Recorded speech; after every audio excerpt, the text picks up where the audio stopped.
Zionism என்பது 19ஆம் நூற்றாண்டின் தொடக்கத்தில் ஆரம்பிக்கப்பட்ட ஒரு இயக்கம் தாங்க இந்த ஜியோனிசம் என்பது. ஜியோன் என்பது ஜெருசலேத்தில் இருக்கிற ஒரு மலைக்குன்றின் பெயர் என்று அறியப்படுது. அதாவது ஜியோன் என்றால் என்னன்னா யூதர்களின் முன்னோடி தந்தையின் பெயர் என்று ஒரு கருத்தும் உள்ளது.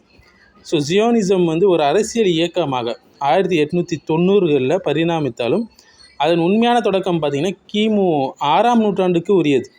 ஜியோனிசம் என்ற சொல்லை ஐரோப்பியாவில் உள்ள ஓஸ்ட்ரியா நாட்டை சேர்ந்த ஒரு யூத தத்துவ ஞானி ஒருத்தர் நேதன் பிம்பம் என்பவரே முதல்ல பயன்படுத்தினார்.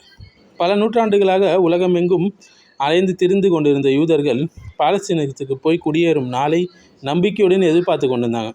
இந்த நிலையில் 18ஆம் நூற்றாண்டில் ஐரோப்பிய யூத சமூகத்தில் ஒரு சிந்தனை ரீதியான மறுமலர்ச்சி ஏற்பட்டுச்சு. இன ரீதியான சிந்தனைக்கு முக்கியத்துவம் கொடுத்து நாம் யூதர்கள் என்ற இன உணர்வே சிதறுண்டு போன யூதர்களை ஐக்கியப்படுத்தும் முகமாக ஹஸ்கலா என்ற இயக்கம் ஆரம்பிக்கப்பட்டுச்சு. ஜெர்மனியை சேர்ந்த யூதரான மோசஸ் மெண்டல்சன் என்பவரே இதனை ஆரம்பித்து வைத்தார். இருந்தாலும் 19ஆம் நூற்றாண்டுடைய பிற்பகுதியில் ஐரோப்பாவில் தோன்றிய யூத எதிர்ப்பு அரசியல் இயக்கங்களும் கலவரங்களும் நிலையை பெரிதும் பாதிக்க யூதர்கள் அமெரிக்காவுக்கும் மேற்கு ஐரோப்பிய நாடுகளுக்கும் தப்பி ஓடினாங்க. தமக்கென ஒரு தாயகத்தை அமைத்து கொள்ளும் வரை இந்த அவலங்கள் குறைய போவதில்லை என்ற முடிவுக்கு வந்தாங்க ஜியோனிஸ்டுகள். 1896 ஹேர்சல் என்ற ஓஸ்ரிய யூதன் யூத தேசம் என்ற பெயரில் வெளியிட்ட நூலில் யூதர்கள் பாதுகாப்பாக வாழ்வதற்கு ஒரு யூத ராஜ்யம் நிறுவுவது பற்றிய கருத்தை வெளியிட்டிருந்தான். பின்னர் இது தொடர்பாக ஆராயறதுக்கு 1897 ரகசியமாக முதலாவது மாநாடு நடைபெற்றுச்சு.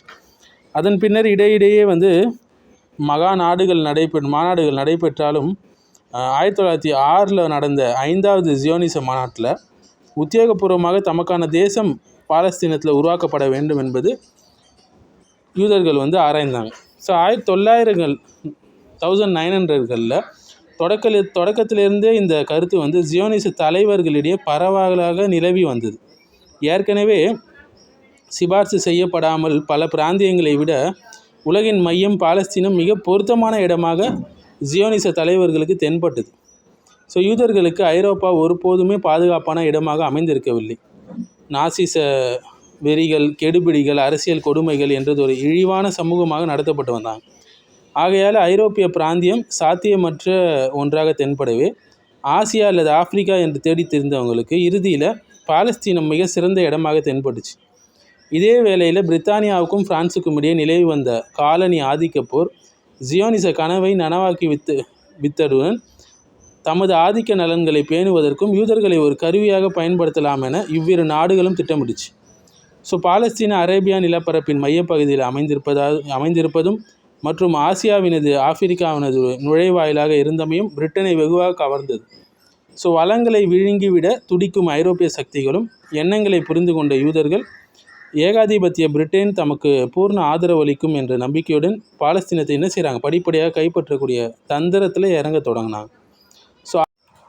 1916 பிரிட்டானியாவுக்கும் பிரான்ஸுக்கும் இடையே ஸ்கைஸ்-பிகாட் என்ற உடன்படிக்கை கையெழுத்திடப்பட்டதுடன் பாலஸ்தீனம் கூடு போடப்பட்டது.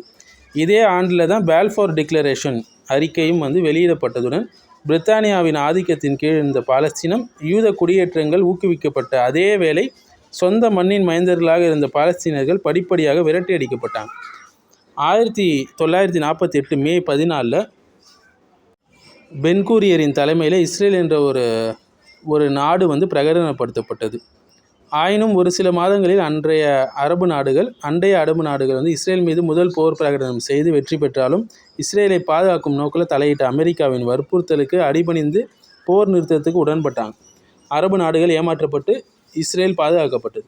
1949ஆம் ஆண்டு யூதர்களுடைய எண்ணிக்கை அதிகமாகச்சு. ஜியோனிச அரசின் உருவாக்கமும் பாலஸ்தீனத்திலிருந்து பிரித்தானிய படையினர் படிப்படியாக வாபஸ் பெற்றதனை தொடர்ந்தும் மிகப்பெரிய யூத குடியேற்றங்கள் இடம்பெற்றுச்சு. 1949 1951 வரை 40 நாடுகளிலிருந்து 6,86,748 யூதர்கள் பாலஸ்தீனுக்கு இடம்பெயர்ந்து அதே வேளையில் பல்லாயிரக்கணக்கான பாலஸ்தீனர்கள் வெளியேற்றப்பட்டாங்க.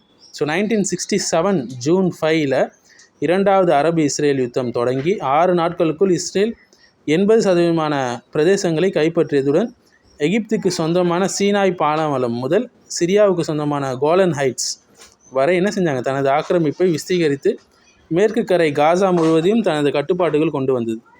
1967 யுத்தத்தை தொடர்ந்து பாலஸ்தீன் முஸ்லீம்களின் எண்ணிக்கை 2.25 குறைந்து யூதர்களின் எண்ணிக்கை 70% உயர்ந்தது.